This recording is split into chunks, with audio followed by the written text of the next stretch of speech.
నుంచి సోషల్ వెల్ఫేర్లో data entry cum junior అసిస్టెంట్గా మేము పనిచేస్తున్నాం అవుట్సోర్సింగ్ బేసిస్లో. ప్రజాప్రభుత్వం వచ్చిన తర్వాత ఏజెన్సీ వ్యవస్థ తీసేసి మాకు కార్పొరేషన్ ద్వారా మా ఉద్యోగ భద్రత కల్పించి శాలరీస్ పెంచుతామనేటువంటి ఆశ చూపించేసారు. అదేవిధంగా ఆ ప్రయత్నంలో ప్రభుత్వం ఉంది.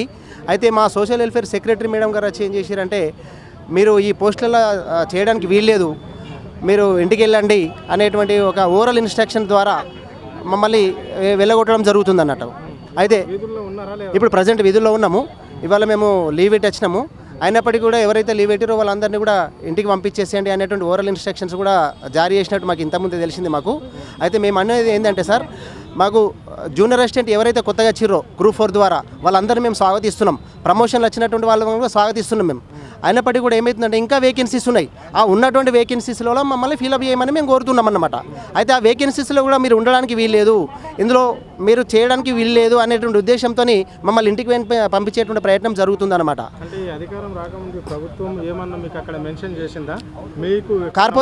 కార్పొరేషన్ అవుట్సోర్సింగ్ ఏజెన్సీ వ్యవస్థను తీసేసి కార్పొరేషన్ ద్వారా మీకు తీసుకుంటాం. ఆ విధంగానే మీకు దాదాపుగా కాంట్రాక్ట్ వ్యవస్థలోకి తీసుకొచ్చి మేము మీ విధులను కొనసాగిస్తామని మాకు ప్రజాప్రభుత్వం చెప్పింది మాకు.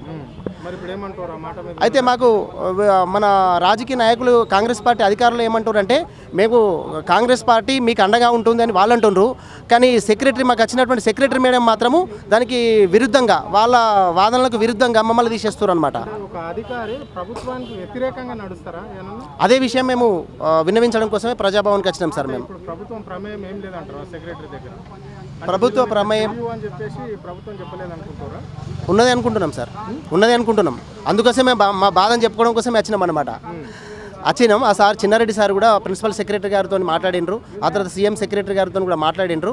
మా ప్రతినిధులు కూడా కొంతమందిని అక్కడికి రమ్మని చెప్పినారు. ఆ మేడం కూడా రమ్మన్నారు. మేము అక్కడికి వెళ్ళి కూడా మా బాధలు మేము చెప్పడం కోసం వెళ్తున్నాం సార్. మేము ఇప్పుడు చెప్పండి. నా పేరు శ్రీనివాస్ అండి.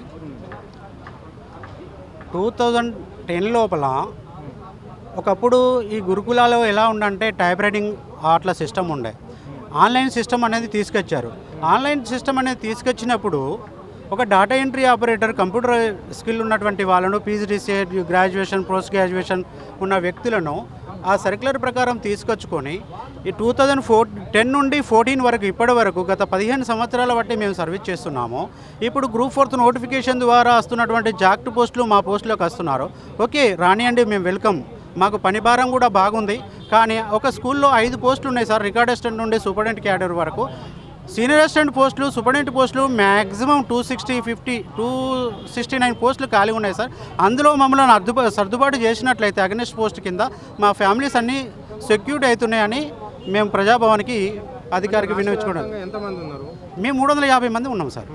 356 మంది ఓన్లీ సోషల్ వెల్ఫేర్లో జాక్ట్ కమ్ డిఓలుగా చేసేటువంటి వాళ్ళు, అంటే జాక్ట్ పోస్ట్లో ఉన్న వాళ్ళు ఉన్నాం, డిఓ వాళ్ళు ఉన్నాం. డిఓ అయితే ప్రతి స్కూల్కి ఉన్నారు సార్.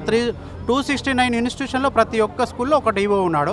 ఇక కొత్త స్కూళ్ళు అదే మన కేసీఆర్ గవర్నమెంట్ లోపల 103 కొత్త స్కూల్స్ వచ్చినాయి. ఆ 104 స్కూల్స్ వచ్చినాయి. అందులో మాత్రం ఒకే ఒక డాటా ఎంట్రీ ఉన్నాడు. అక్కడ sanction post, senior assistant post ఉన్నది, డిఓ పోస్ట్ ఉన్నది.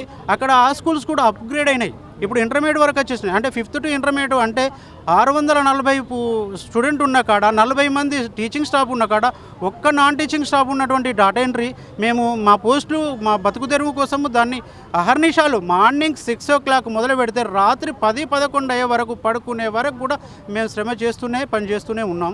అయినా కూడా ఇవాళ వాళ్ళు వస్తున్నారు, మీరు వెళ్ళిపోండి ఆల్ ఆఫ్ సడన్గా అంటే 350 ఫ్యామిలీస్ మా ఈ రోడ్ పాలు అవుతున్నాయి. కాబట్టి మా పోస్టులను సర్దుబాటు చేసే అవకాశం ఉంది.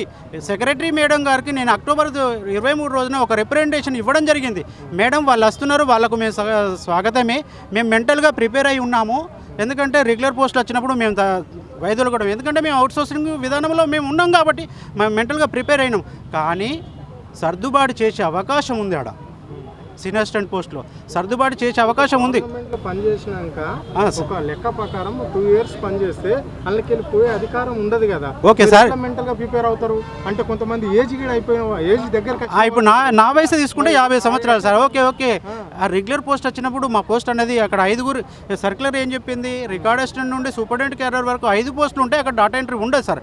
ఆ విధంగా మేము వెళ్ళిపోవడానికి సిద్ధం. కానీ 5 పోస్టులు అంటూ ఏ స్కూల్లో లేవు సార్. సీనియర్ అసిస్టెంట్ పోస్టులు ఖాళీ ఉన్నాయి, సూపరింటెండెంట్ పోస్టులు ఖాళీ ఉన్నాయి. అంటే సూపరింటెండెంట్ టోటల్గా తీసుకున్నైతే 80 to 100 మెంబర్స్ ఉంటారు. అందులో ఇప్పుడు నెక్స్ట్ ఇయర్ రిటైర్మెంట్కి ఒక 20 మంది ఉన్నారు సార్. ఈ గ్రూప్ 4 ఎప్పుడో పడుతుంది వస్తుంది. ఇక ఈ పోస్టులు లేక మేము చాలా ఇబ్బంది పడ్డాం. వాళ్ళు వస్తే పని భారం మాకు తగ్గుతుంది అనుకున్నాం, కానీ వాళ్ళు వస్తే మా ఉద్యోగాలు పోతాయని అనుకోవడం లేదు. అంటే మేడం ఎలా ఆలోచిస్తున్నారో మాకు అర్థం కావడం లేదు. ఫైనాన్షియల్గా ఇవాళ ఏమన్నా మాకు ఇచ్చేటువంటి మాకెంత ఇస్తున్నారు సార్? 1700 రూపాయలు ఇస్తున్నారు, 17,000 రూపాయలు ఇస్తున్నారు నిధులు. అవి కూడా అంటే ఈ మేడం వచ్చినప్పటి నుండే కరెక్ట్ రావడం లేదు. అంతకుముందు రెగ్యులర్ ఎంప్లాయీస్కి ఇవాళ పడితే నెక్స్ట్ డే మాకు సాలరీ పడేది. మొన్న జూలై, ఆగస్ట్, సెప్టెంబర్ 3 నెలల జీతాలు మొన్న తీసుకోవడం జరిగింది అక్టోబర్లో. ఇప్పటి వరకు ఇవాళ 19th సార్, అక్టోబర్ పేమెంట్ మాకు రాలే, అవుట్ సోర్సింగ్ పేమెంట్. ఏదో విధంగా మమ్మల్ని ఇబ్బంది పెట్టి బయటకు పంపించాలని చూస్తున్నారు. మేము కూడా ఇదే రాష్ట్రంలో ఉన్నాం సార్, మేము కూడా ఓటర్స్మే, మేము కూడా పౌరులమే, మాకు ఫ్యామిలీస్ ఉన్నాయి. ఒక ఫ్యామిలీకి అన్నం పెట్టి ఇంకో ఫ్యామిలీకి అన్యాయం చేయాలని ఎక్కడ లేదు, ఏ రాజ్యాంగంలో లేదు. చెప్పండి మీరే, ఉందా? అంటే మేము చెయ్యని పనికి జీతం అడిగే రకం కాదు సార్. మేము ఇక్కడ 350 మంది ఉన్నాం. చేసిన పనికి కూలి అడగడంలో తప్పు ఎక్కడా లేదు. శ్రమ దోపిడీ అవుతుంది. అయినా మా ఫ్యామిలీస్ రన్ చేసుకోవడానికి ఆ శ్రమ కూడా పడుతున్నాం. ప్రభుత్వం మాకు అనుకూలంగా లేకపోతే మా పోరాటం ఆగదు సార్, కొనసాగుతూనే ఉన్నాం. సీఎం దగ్గరికి కూడా అపాయింట్మెంట్ ఏదో ఒక రోజు దొరుకుతుంది. ఏదో ఒక రోజు సీఎం కనికరించడా దొరకదా? ఈ ప్రజాపాలనలో మాకు అన్యాయం జరుగుతుందని మేము అనుకోవడం లేదు సార్. సీఎం రేవంత్ రెడ్డి అందరినీ ఆదుకుంటా అన్నప్పుడు మమ్మల్ని ఎందుకు ఆదుకోవడం? ఈ రాష్ట్రంలో ఉన్న వాళ్ళమే కదా, మేము ఓట్లేసిన వాళ్ళం కదా. ఏమన్నారు? మార్పు రావాలి, ప్రజాపాలన రావాలి. మరి ప్రజాపాలన వచ్చినప్పుడు ప్రజలకే అన్యాయం జరుగుతాయి. మార్పు ఎక్కడ వచ్చినట్టు సార్?